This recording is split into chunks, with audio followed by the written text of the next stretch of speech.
राम लक्ष्मण को कह रहे भैया लक्ष्मण, ये नुपुर का आवाज आ रहा है, कंकन किंकिनी नुपुर धुन सुनी। माता जानकी के चरण में जो नुपुर था, वो जो छमछम आवाज कर रहा था, वो आवाज राम जी के कान में पड़ा। तो राम जी लक्ष्मण को बोले, लक्ष्मण मालूम पड़ रहा है जनक नंदिनी सीता आ रही है। तो सीता जी की नुपुर कौन है? ये स्वयं कामदेव है। कंकन किंकिनी नुपुर धुनि सुनी, कहत लक्षण सन राम हृदय गुनी। मानहु मदन, मदन मन कामदेव, मानहु मदन धुंध विदिनी, मनसा विश्व विजय कह कीन्ही। भगवान राम सीता को और माता जानकी राम जी को दोनों को देखते रहे। बोले सीताराम भगवान की जय।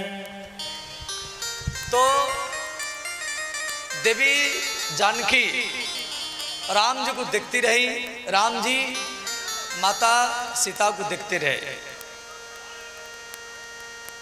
तो देवी सीता शर्मा गई, वो अपनी आंख का पलक गिरा दिया, राम जी को भीतर में ले लिया, अपने हृदय में बैठाया, फिर आंख बंद करके देखा। देखो दर्शन दो प्रकार के, एक है प्रत्यक्ष दर्शन, आमने सामने दर्शन करना, और एक है आंख बंद करके ध्यान में दर्शन करना। तो देवी सीता तो आंख खोल करके पहले राम जी को दर्शन की, फिर राम जी को भीतर में लेकर के, फिर आंख बंद करके राम जी का दर्शन किया। अब एक सखी बोली, सीते क्या ध्यान कर रही, आंख खोल करके देखो। तो माता जानकी बोली, अरे सखी मैं पिता का अधीन हूं, इस समय हम यहाँ ज्यादा समय ठहरना ठीक नहीं है। तो देवी सीता सखियों के साथ अब गिरिजा पूजा करने के लिए मंदिर की ओर जा रहे हैं। थोड़ी दूर जाती हैं, फिर पीछे घूम करके राम जी को देखती हैं, फिर थोड़ी दूर जाती हैं, फिर पीछे घूम करके राम जी को देखती हैं। कभी दाएं तरफ, कभी बाएं तरफ, कभी दाएं तरफ, कभी बाएं तरफ। इस प्रकार माता जानकी सखियों के साथ भगवती का पूजा करने के लिए चली गई, और इधर से राम जी सीता का मुख देख करके राम जी भी सीता के सौंदर्य में डूब गए,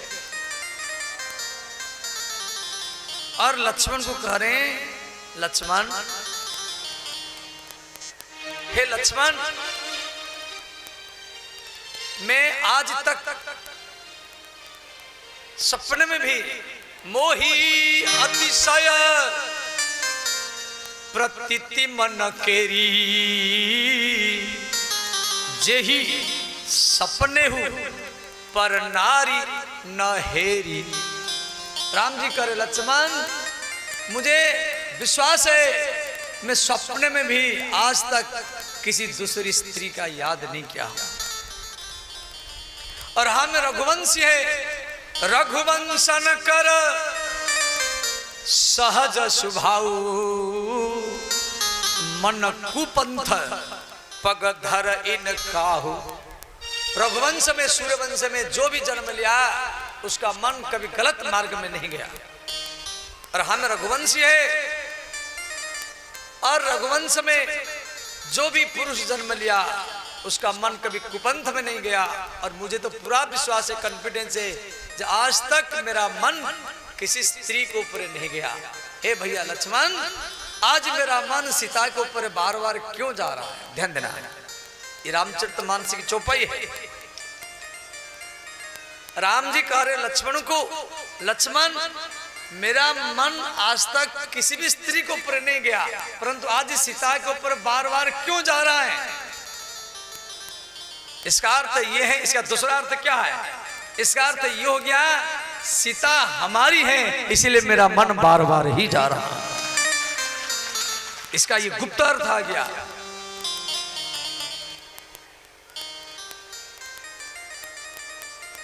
ध्यान देना।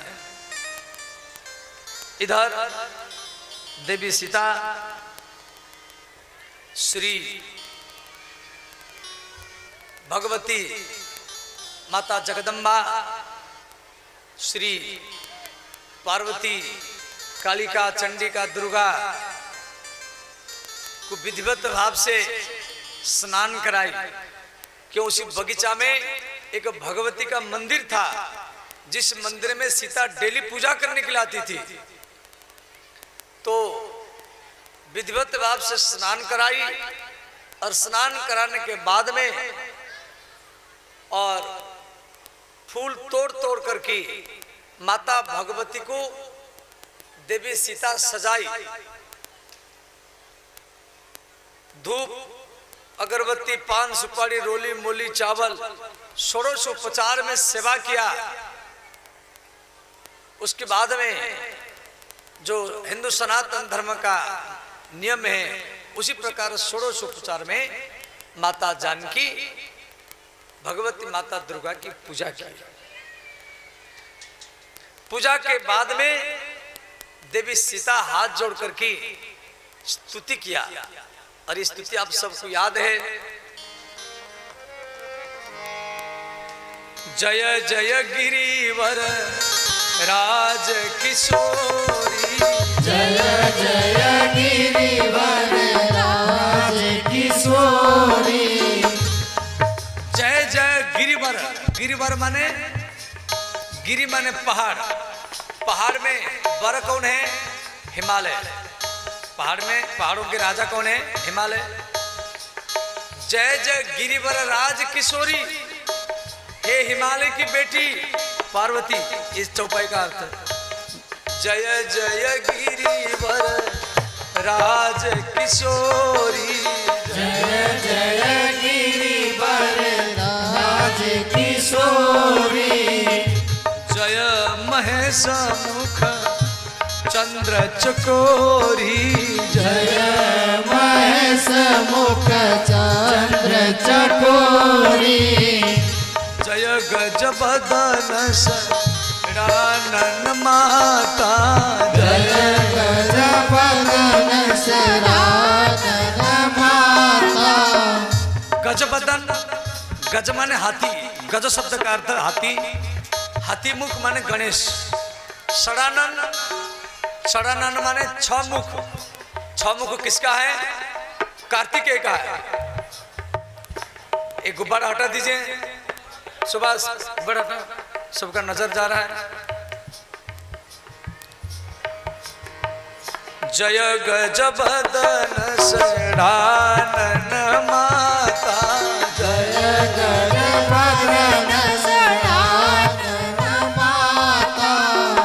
जगत जननी दामिनी दूतिकाता, जगत जननी दामिनी दूतिकाता। जगत जननी दामिनी दूतिकाता, जगत जननी दामिनी दूतिकाता।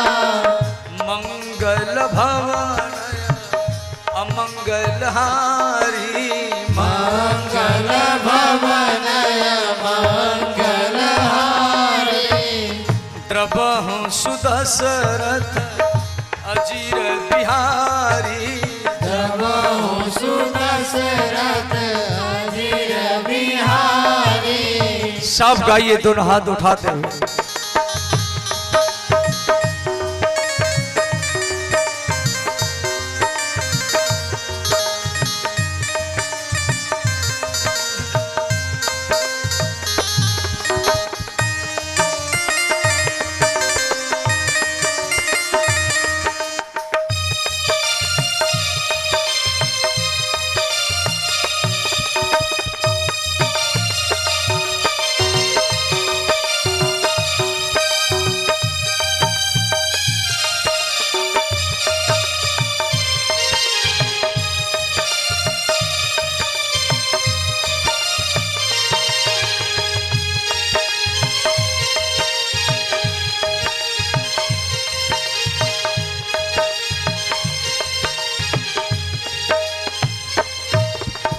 हमारा हिंदू सनातन धर्म में यदि पूजा करने वाला के भीतर में विश्वास हो, आपके अंदर में यदि विश्वास हो, तो पत्थर का मूर्ति बोलेगा, मुस्कुराएगा, चलेगा भी। भक्तमाल में कई कथाएं।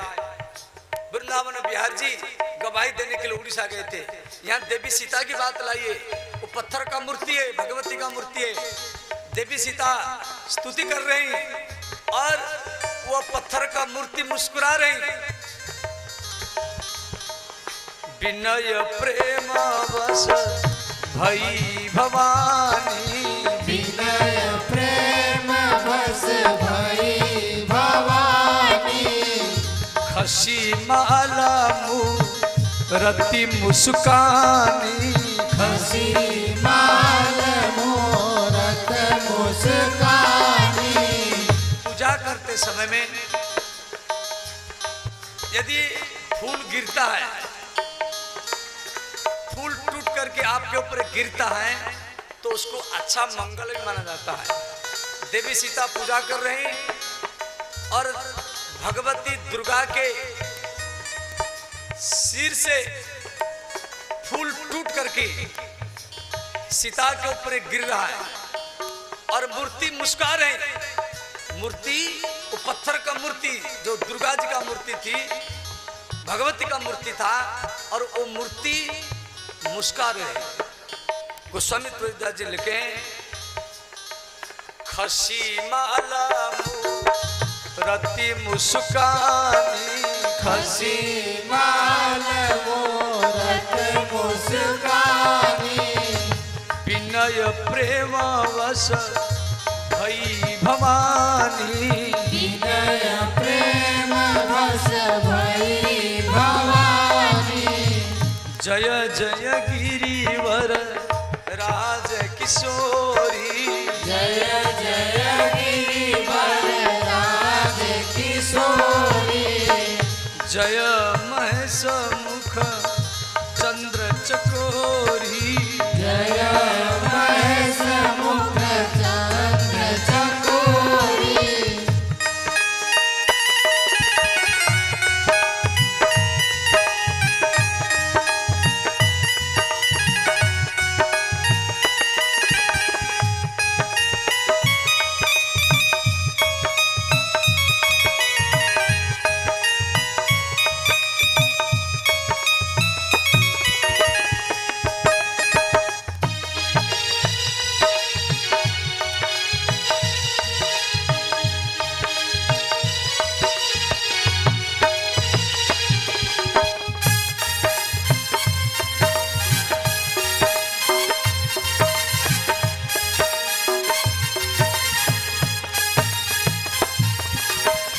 इस प्रकार देवी सीता को भगवती का आशीर्वाद मिला।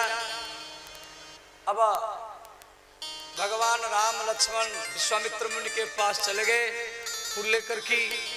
इधर सीता भगवती का पूजा करके और महल में आ गई। अब दूसरा दिन का तैयार है। सब राजा महाराजा, देवता लोग, ऋषि लोग, मुनि लोग सब जनकपुर आए हैं। पूरा जनकपुर को सजा गया है। हर चप्पे चप्पे में केला का खंबा, आम की पत्ता, रोली मूली चावल से सजा गया है कि सब राजा लोग आ रहे हैं। सबके लिए विधिवत भाव से रहने का, बैठने का व्यवस्था किया गया। तो श्री रंगभूमि में ब्राह्मण लोग, वैश्य लोग, क्षत्रिय लोग, शूद्र लोग, ऋषि मुनि लोग, देवता लोग सबके बैठने की व्यवस्था किया गया। बड़े बड़े राजा महाराजा, कलिंग नरेश, विदर्भ नरेश और द्राविड़ के राजा, कुंडिनपुर के राजा, पंचाल के राजा, देश विदेश के सब राजा महाराजा सब धनुष को तोड़ने के लिए वहां पर आए हैं। जनक महाराज बैठे हैं, सतानंद महाराज, और उस समय विश्वामित्र मुनि और भगवान राम लक्ष्मण वो रंगभूमि में भी पधरा है। और उनके लिए सबसे ऊंचा सिंहासन रखा हुआ था। उसमें राम लक्ष्मण और विश्वामित्र मुनि बैठे। श्री सतानंद महाराज जो जनक जी के पुरोहित है, वो सखियों को बोले, सखियों देवी सीता को रंगभूमि में लाओ। तो सीता अपनी सखियों के साथ वो भी एक सिंहासन में जाकर के बैठी। अब श्री सतानंद महाराज सबके बीच में महाराज जनक जी के जो प्रतिज्ञा को उस सबके बीच में घोषणा किए। सतानंद महाराज बोले, मिथिला में आए हुए समस्त राजा महाराजा ऋषि मुनि देवताओं का स्वागत है, और ये शिव जी का धनुष है, और ये धनुष भगवान शिव जी का है, और ये धनुष को शिव जी परशुराम जी को दिए थे, भगवान परशुराम को। परशुराम जी इसी धनुष को लेकर के संपूर्ण पृथ्वी को 21 बार जीते। फिर परशुराम जी से धनुष को शिव जी को वापस दिए।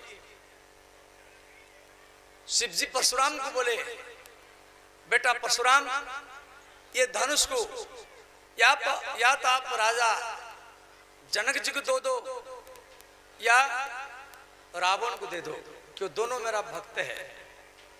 परशुराम जी धनुष को लेकर के पहले लंका गए थे रावण को देने के लिए। तो उस समय रावण साधुओं को कह रहा था कि आप मेरे नाम पर ओम नमो भगवते रावणाय, ओम नमो भगवते रावणाय, इस प्रकार बोल करके हवन कुंड में आहुति दो। साधु लोग को मना कर रहे थे। साधु लोग को बोले, नहीं नहीं, ये मंत्र को हम पाठ नहीं कर सकते। तो रावण राक्षसों ये साधुओं का मस्तक काट दो। उस समय परशुराम जी पहुंच गए। परशुराम जी जब रावण के इस प्रकार आदेश को सुनकर की, परशुराम जी रावण को बोले, रावण, मेरा गुरु भगवान महादेव ये धनुष को मुझे दिए थे, और इसी धनुष के माध्यम में मैं संपूर्ण पृथ्वी को 21 बार जीता। और महादेव बोले थे रावण को देने के लिए, परंतु ये धनुष के लायक आप नहीं है। रावण परशुराम जी का स्वागत किया, कहा देखो आप मुझे सहर्षा भाव अर्जुन से बचाए थे, मैं आपका सेवा करूंगा। परशुराम जी बोले, देखो हम आपका अन्न जल स्वीकार नहीं करेंगे। यदि आप मेरा सेवा करना चाहते हैं, जिस साधुओं का मस्तक काटने के लिए आप आदेश दिया, उन साधुओं को मुक्त कर दो। परशुराम जी के बात को सुन करके रावण साधुओं का मुक्त कर दिया। तो परशुराम जी वो सारा साधुओं को लेकर के और शिव जी के धनुष को लेकर के जनकपुर में पहुंचे। राजा जनक परशुराम जी का स्वागत किया और साधुओं को जनकपुर में रखा, सबका सेवा किया। परशुराम जी ये धनुष को श्री राजा जनक जी को दिए। राजा जनक वो धनुष को डेली पूजा करते थे, उसको अपना इष्ट देव कुल देव मानते थे। जनकपुर में नेपाल में एक धनुषा नाम का जिला है। जिस धनुष को राम जी तोड़े थे, उसी धनुष के नाम पर नेपाल में एक जिला है, उसका नाम है धनुषा जिला। वहां भी एक बार हम गए हैं और हमें देखने के लिए गए थे। धनुष अभी भी बढ़ता रहता है। तो श्री जनक महाराज वो धनुष को डेली पूजा करते थे। हर रोज आरती करना, तीनों टाइम भोग लगाना, और वो धनुष बहुत वजनदार था, उसको कोई उठा नहीं पाता था। तो एक बार राजा जनक अपनी पत्नी सुनैना को बोले, महारानी मैं बाहर जा रहा हूं, धनुष का पूजा आप कर लेना। सुनैना जो जनक जी की पत्नी के नाम है, वो सीता को बोली, बेटी पिताजी बाहर गए हैं, जाओ धनुष का पूजा करके आओ। सीता उस समय 6 साल की थी, तो धनुष का पूजा करने के लिए गई। तो सीता देखा धनुष के नीचे बहुत कचड़ा दबा हुआ है, वो बहुत कचड़ा है। तो देवी सीता क्या की, बाएं हाथ में धनुष को उठा लिया और उठा करके दूसरी जगह में रखा और टोकरी ला करके वो जितना से वो कचरा है सबको उठा उठा करके बाहर फेंका। उसके बाद में गोबर से, गैया के गोबर से लिपाई किया और उसके बाद में धनुष को उठा करके फिर उसी जगह में रख दिया। फिर फूल ला करके धनुष को सजाया, धनुष का पूजा किया, आरती किया। दूसरा दिन जनक महाराज आए तो महाराज जनक देखे जे धनुष के नीचे इतना कचरा दबा हुआ था, ये सब कचरा कौन साफ किया? तो महाराज जनक सुनैना को बोले महारानी ये कचरा कौन साफ किया? सुनैना बोली महाराज बेटी सीता ही साफ की है। तो महाराज जनक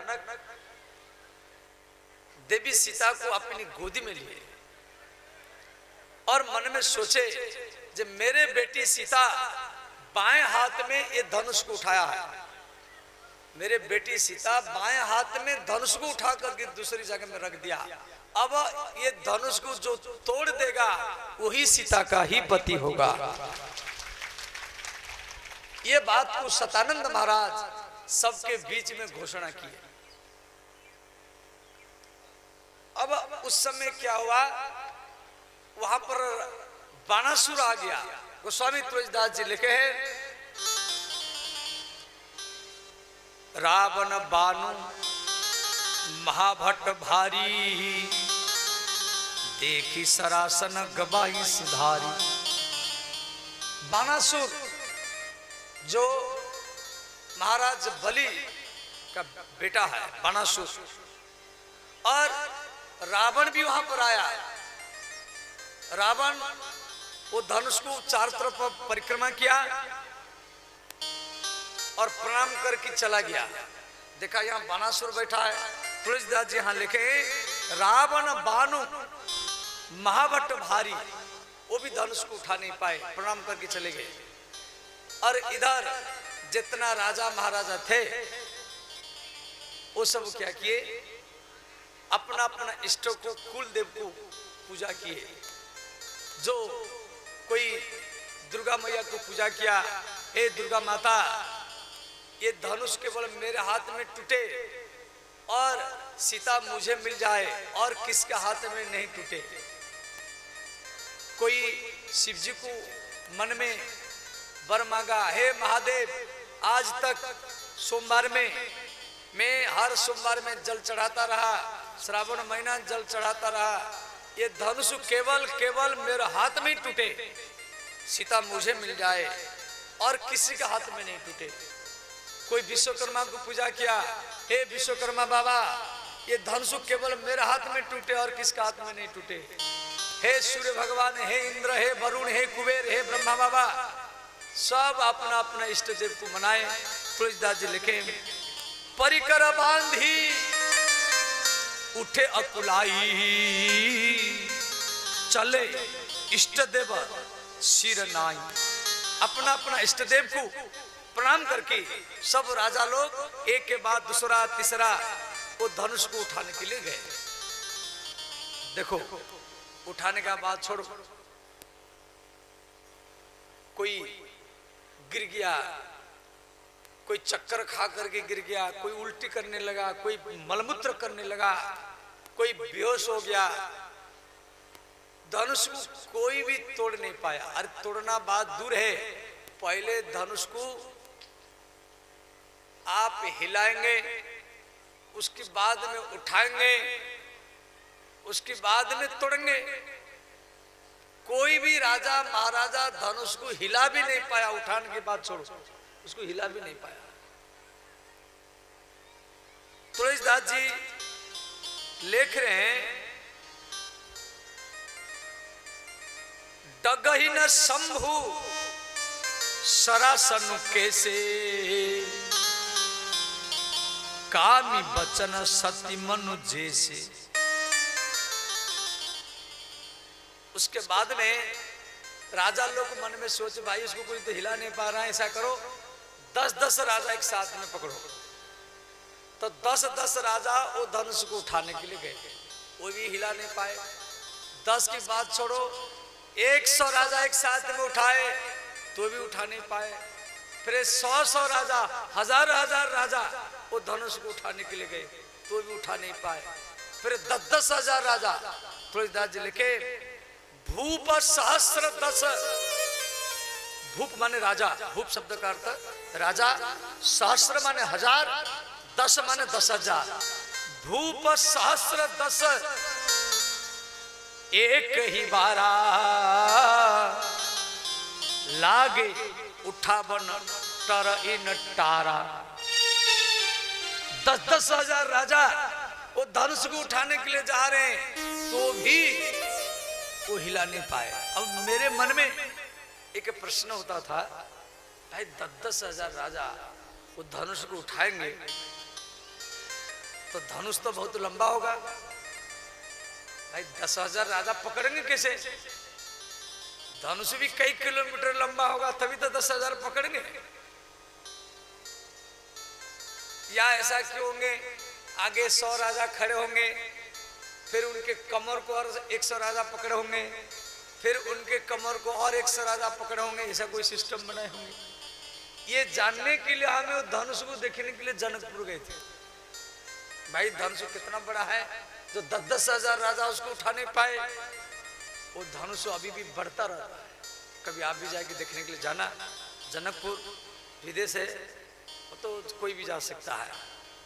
तो फिर भी कोई भी राजा धनुष को उठा नहीं पाया।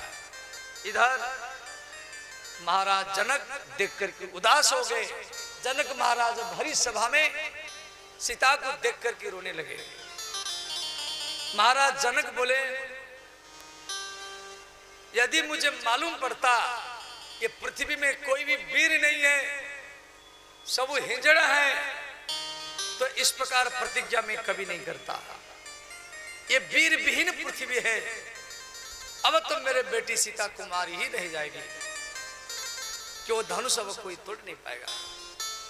ये बात को बोल करके महाराज जनक सबके बीच में रोने लगे। तो उस समय लक्ष्मण ये बात को सुनकर के नाराज हो गए।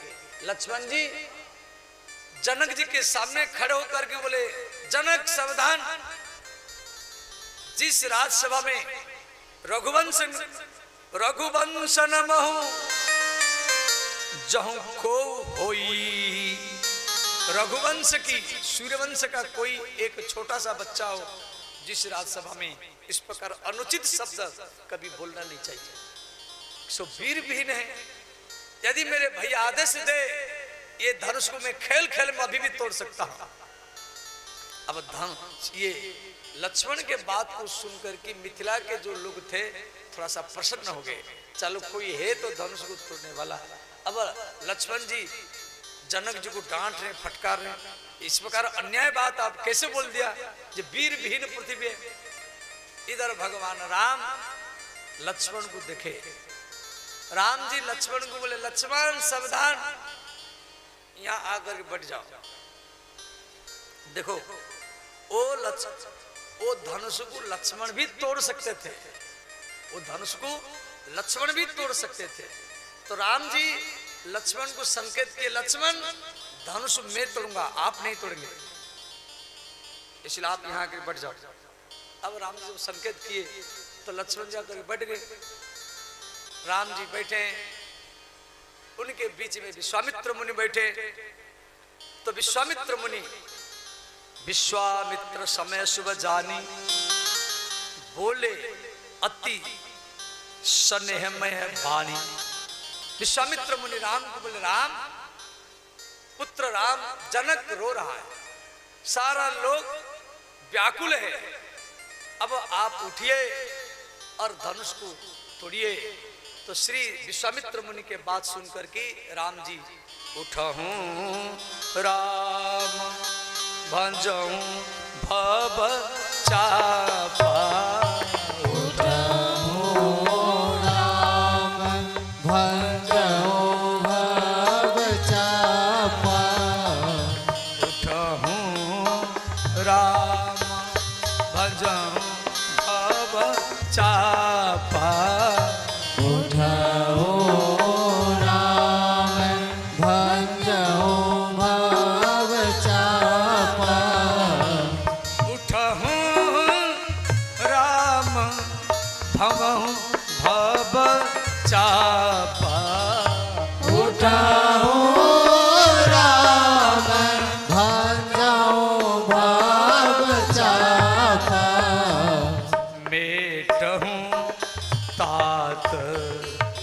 जनक परितापा।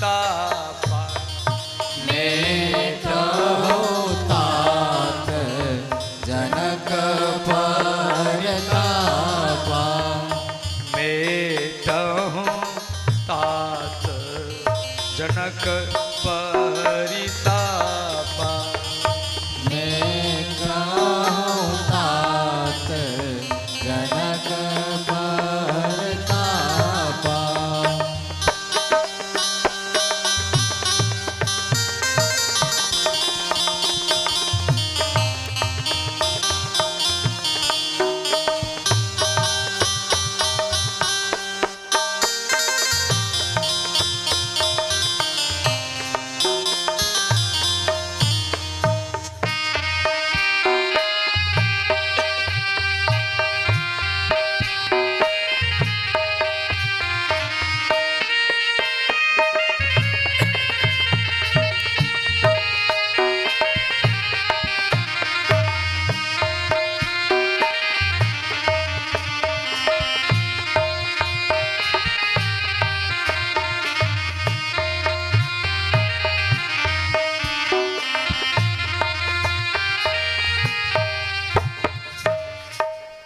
भगवान राम गुरु विश्वामित्र को प्रणाम करके वो धनुष के पास पहुंच गए और धनुष को प्रणाम किए और धनुष को परिक्रमा भी किए।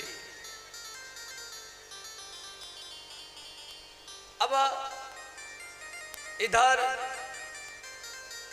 श्री राम जी धनुष तोड़ने के लिए जा रहे हैं तो माता सीता बैठी है दूर में। तो माता सीता मन में श्री राम जी को एक प्रश्न की। श्री राम जी धनुष के पास है तो खड़े हैं, तो राम जी सीता को देख रहे हैं और माता सीता भी राम को देख रहे हैं और दोनों को देख रहे हैं। तो यहां पर देवी सीता राम जी को प्रश्न की मन में, हे नाथ, जब आप पुष्प वाटिका में फूल तोड़ रहे थे तो आपके ललाट से, माथे से पसीना निकल रहा था, ये कठोर धनुष कैसे तोड़ेंगे? ये प्रश्न माता जानकी राम जी को किया। तो राम जी अपने मन में मन ही मन मनब अकुलानी, राम जी मन में सीता को उत्तर किए। देखो राम और सीता दोनों अलग है, दोनों में मानसिक वार्तालाप हुआ, मन में बातचीत हो रहा है दोनों में कि दोनों जोगेश्वर है, भगवत और भगवती है, उनमें सामर्थ्य मन में बात करने की तरीका। तो राम जी सीता को मन में उत्तर किए कि सीते, पुष्प जो है, फूल जो है कोमल है और धनुष जो है कठोर है। धनुष कठोर है और पुष्प कोमल है। कोमल वस्तु को मैं तोड़ नहीं सकता, उसमें मैं थक जाऊंगा, परंतु जो कठोर है, जो अहंकारी है, उसके अहंकार को मैं खेल खेल में ही तोड़ सकता हूं।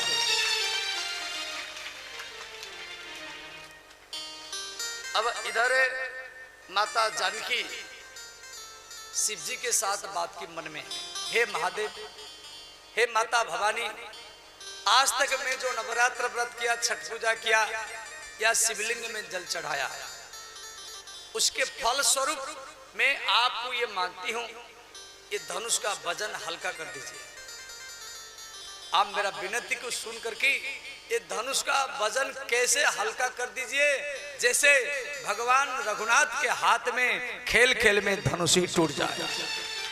ध्यान देना, यहाँ पर सीता अर्जी लगाई शिव जी को। भगवान शिव क्या किए, वो धनुष का वजन फिर हल्का किए। मन ही मन मनब अकुलानी, हो प्रसन्न महेश भवानी। ध्यान देना।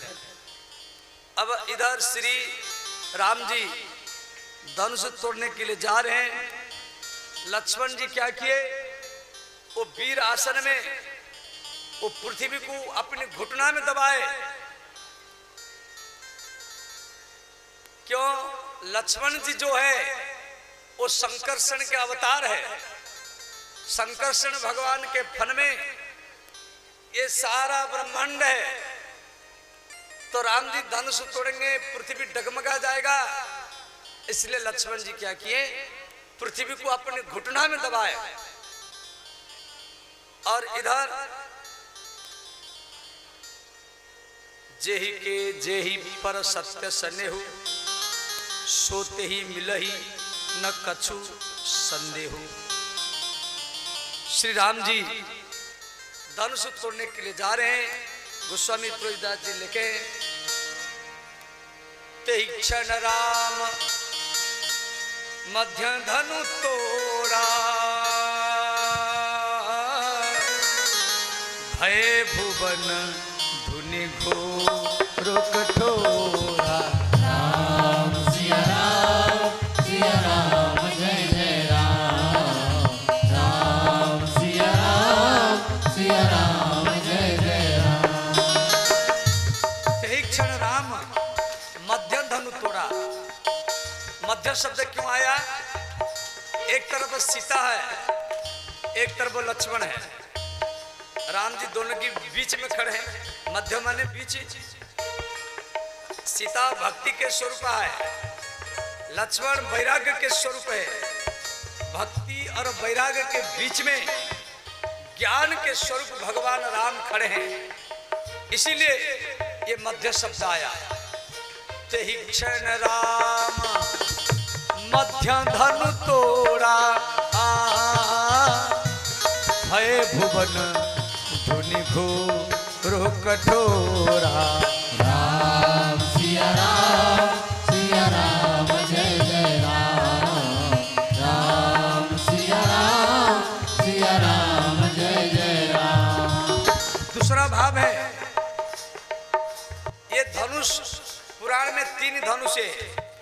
सारंग धनुष जो परशुराम जी धारण करते हैं, गांडीव धनुष जो अर्जुन धारण करता है, अर्जुन का धनुष का नाम है गांडीव। और ये जो धनुष टूटा ना, ये सारंग है ना गांडीव है, ये शिव धनुष। इसलिए मध्य शब्द आया। ब्रह्मा विष्णु शिव ये 3 देवता है। धनुष को ब्रह्मा जी नहीं तोड़े, धनुष को शिव जी नहीं तोड़े। ब्रह्मा और शिव के बीच में भगवान विष्णु राम के रूप में ये धनुष को तोड़े, इसीलिए मध्य शब्द आया। तेहि क्षण राम मध्य धनु तोड़ा, भय भुवन धुनि घोर कठोरा। राम सिया राम जय जय राम। राम सिया राम जय जय राम। रामायण में 3 नगरी है, एक अयोध्या नगरी, एक लंका नगरी। धनुष अयोध्या में नहीं टूटा, लंका में नहीं टूटा। लंका अयोध्या के बीच में जनकपुर में टूटा, इसलिए मध्य शब्द आया। 7वां नंबर भाव है, धनुष स्वर्ग में नहीं टूटा, पाताल में नहीं टूटा। स्वर्ग और पाताल के बीच में पृथ्वी में टूटा, इसलिए मध्य शब्द आया। ऐसे इसके ऊपर बहुत भाव है। धनुष सुबह नहीं टूटा, शाम को नहीं टूटा, मध्याह्न 12 बजे टूटा, इसलिए मध्य शब्द आया। अंतिम भाव, भगवान राम धनुष को मध्य भाग से तोड़े थे, इसलिए मध्य शब्द आया। तेहि क्षण राम मध्य धनु तोड़ा, भय भुवन धुनि घोर कठोरा। राम सिया राम जय जय राम। राम सिया राम जय जय राम। सब दोनों हाथ उठाइए और भाव से गाइए।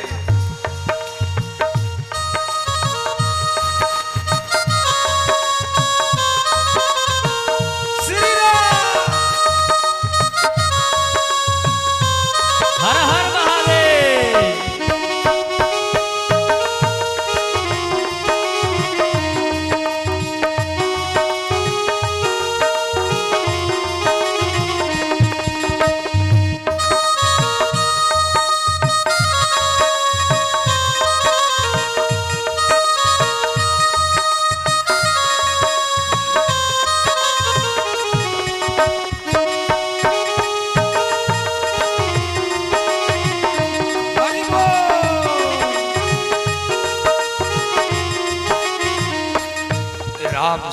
राम सिया राम जय जय राम राम सिया राम जय जय राम सिया राम जय जय राम राम सिया राम जय जय राम राम सिया राम जय जय राम राम सिया राम जय जय राम राम सिया राम जय जय राम राम सिया राम सब गाइए दोनों हाथ उठा कर गाइए